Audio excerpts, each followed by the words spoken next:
Share holder fund plus non current liability plus current liability. आप चाहो तो लिख सकते हो total liability equal to shareholder fund plus total date.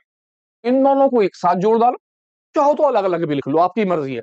जो भी फॉर्मूला आपको याद हो आप उसका इस्तेमाल कर लो।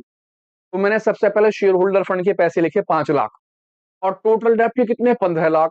शेयर होल्डर फंड के अंदर मेरे आ गए 5 लाख रुपए। इस तरह से टोटल डेप्ट के अंदर मेरे आ गए 15 लाख रुपए। आप चाहें तो ऊपर non current liability current liability से भी कर सकते हैं। अब आपकी वैल्यूएशन कितने की आ गई 20 लाख। यानी कि आपके पास टोटल लाइबिलिटी है जो टोटल एसेट्स के बराबर है। तो आपके जो 20 लाख रुपए हैं वो किसके बराबर है, एसेट्स के बराबर। अब आप कह सकते हो टोटल एसेट्स भी मेरे पास कितने की रही होगी, 20 लाख रुपए की। तो जो 20 लाख रुपए है मैं उन अमाउंटों को यहां भर रहा हूं 20 लाख। यानी आपको ध्यान से बस ये देखना कि मैं क्या क्या चीज निकाल सकता हूँ। सब जीरो से सब जीरो कट गई, वैल्यू 2/1, आपका रेशो हो गया 2:1, खत्म हुआ छोटा सा क्वेश्चन।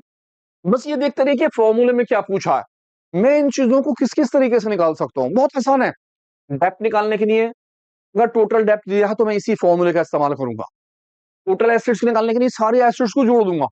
एसेट्स ना हो तो सारी लाइबिलिटी को ऐड कर लीजिए। अगर कोई लाइबिलिटी नहीं दे रखी हो तो आप ये देखिए कि किस तरह से हम लाइबिलिटी निकाल सकते हैं। जैसे कि मेरे पूरे क्वेश्चन में शेयर होल्डर फंड नहीं है तो मैंने कैपिटल एम्प्लॉयड का फॉर्मूला लगाया।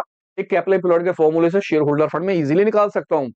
और ये मैंने क्यों निकाला, ताकि मुझे ये पता चल जाए कि मेरे पास एसेट्स नहीं है तो मैं लाइबिलिटी का यूज करूं।